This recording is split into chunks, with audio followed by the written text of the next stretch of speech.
महिला ने दिया अजीबोगरीब प्लास्टिक के बच्चे को जन्म, बना कौतूहल का विषय। उदी इटावा बड़पुरा विकासखंड क्षेत्र के ग्राम रमीकाबाद में एक महिला ने घर पर एक अजीबोगरीब प्लास्टिक के बच्चे को जन्म दिया।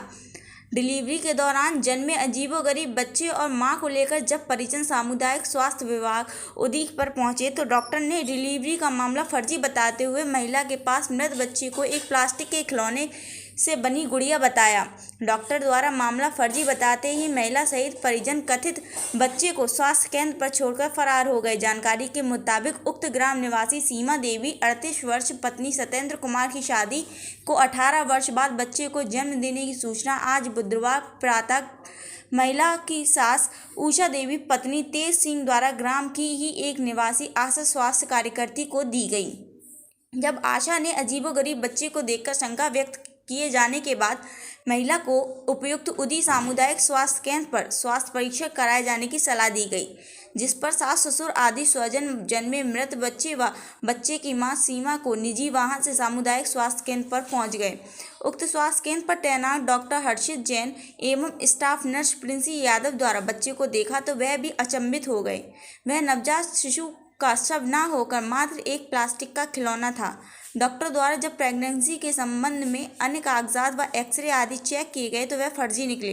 पाया कि महिला प्रेग्नेंट ही नहीं थी बल्कि वह तो पेट से होने वाले इन्फेक्शन आदि का इलाज कराती आ रही थी।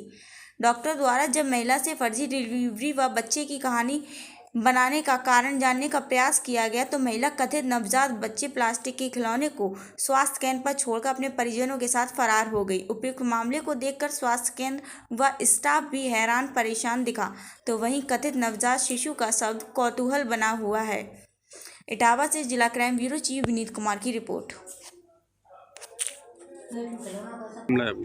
अब ये बात हमको तो मालूम नहीं हुई, जैसे ये मतलब इसके पेट में दर्द हो रहा था, इसने मतलब ये जोर जोर से चिल्ला रही थी तो मेरे को पता पड़ा, मेरे कान में आवाज़ गई। मैंने कि क्या बात हो गई कि हमारे पेट में दर्द हो रही मम्मी बहुत कस के। जैसे हम गए उसके पास तो मतलब ये रो रही थी और बस पे बेड पे पड़ी पड़ी रो रही थी ये। जैसे हमने कहा भाई उतर के आ नीचे आ, चल देखे कैसे तू घूम फिर ले, काहे तेरे काहे की दर्द हो रही है। तो ये मतलब उतर के आ गई नीचे और घूमने फिरने लगी। घूमने फिरने के बाद ये मतलब ऐसे बेड पकड़ के और खड़ी हो गई और ये मालूम पड़ा कि ये घूमते घूमते ये दर्द में इसके बच्चे। क्या ये बच्चे होने की जानकारी आपको पहले से थी या नहीं? क्या जानकारी तो इतनी थी कि यहाँ उसके पेट में बच्चा है। जांच कराई थी आपने पहले कभी किसी हॉस्पिटल? हाँ, जांच तो सुमन डॉक्टर से, बलबीर सुमन है ना, उनके पास से इलाज चल रहा था। उन्होंने बताया था कि प्रेगनेंसी है? अब ये तो हमें पता नहीं कि बताया कि नहीं बताया, निकला है उसमें। हम हॉस्पिटल ले गए थे और हमारी बात हुई, ठीक है, वो हमारी भाभी है, लेकिन हो सकता है उन्होंने इस डर की वजह से ऐसा किया हो क्योंकि उनकी 15 साल शादी के हो गए, तो इसलिए शायद कर लिया हो कि उनके हस्बैंड कुछ ना बोले। तो ये नहीं तो क्या बच्चा नहीं हुआ, ये ड्रामा था? नहीं, हो सकता है उन्होंने किया हो, जब वो साक्ष्य दिख रहा है कि यहाँ पे नाइट ड्यूटी में डॉक्टर हर्षित जैन ड्यूटी पे थे और मॉर्निंग में करीब 6:45 बजे उनका मेरे पास फ़ोन आया था। उनने ऐसा बताया कि एक लेडीज़ ऑटो में आई है, साथ में आशा भी है और उसका 6 महीने का गर्भ था जो घर पे ही गर्भपात हो गया है। साथ में एक डॉल नुमा एक बच्चा बता रहे हैं। मुझे तो उनने कहा था कि ये कोई मिट्टी की डॉल है जिसको लेके आए हैं और यहाँ पे बता रहे हैं कि 6 महीने से गर्भपात हुआ है। फिर मैंने कहा उनसे एक देखो, उनकी एक तो उस लेडीज़ की जिसका गर्भपात हुआ है उसकी स्थिति देखो, क्या वो सही है, उसका बीपी सब मेंटेन है, उसको भर्ती कर लो।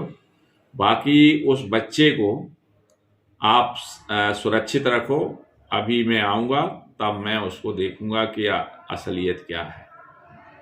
इतनी बात हुई थी। अच्छा, ये बच्चे जैसे ये एक रचित कहानी बनी है तो इस पर क्या कोई कार्रवाई बनती है उनके? अब इसमें जैसा कि मुझे पता चला है कि वो महिला के बच्चे नहीं थे बहुत दिन से शादी होने के बाद, तो उसने अपने उसके लिए इज्जत के लिए इस टाइप का ड्रामा किया। अब इसमें मैं किस पे क्या कार्रवाई करूं, मुझे तो नहीं लगता कि आशा की इसमें ज़्यादा गलती है। आशा ने क्योंकि वो महिला यहाँ पे रहती भी नहीं है, वो बाहर रहती है और वो अभी गांव में आई थी, तो उस ड्यूरेशन में ही उसने अपना ये प्लान किया है। आशा यहाँ पे लेके आई, जैसा कि आशा से बात की थी, उसने कहा कि जो सर मुझे लगा कि सही में गर्भपात हुआ है, तो हम यहाँ पे क्या कर पाएंगे, इसको वहाँ पे हॉस्पिटल ले जाएं। इस वजह से आशा यहाँ पे हॉस्पिटल में लेके आई थी। तो इसमें मैं आशा को समझाऊंगा कि भाई आगे से इस टाइप की कोई भी गलती ना हो। आप पहले उसमें जो मरीज है या जो प्रेग्नेंट लेडी है उसको सही से देखभाल करें। 9 महीने का टाइम रहता है, कोई एक दिन की बात नहीं है। और यदि इस टाइप का कोई मिलता है कि भाई अभी गर्भपात हुआ है, तो कुछ तुम भी देखो, ब्लीडिंग बहुत सी चीज़ें होती हैं। गर्भपात बिल्कुल बगैर ब्लीडिंग के थोड़ी हो जाए, वो सब चीज़ें आप वहाँ पे खुद देखें। क्या इस महिला का यहाँ CSC पे पहले कोई चेकअप वगैरह किया गया हो? हाँ, ये बात भी सही है कि जैसे जो गर्भवती महिलाएं हैं उनको हर महीने की 9 तारीख को यहाँ चेक किया जाता है, चेकअप होता है, उनके खून की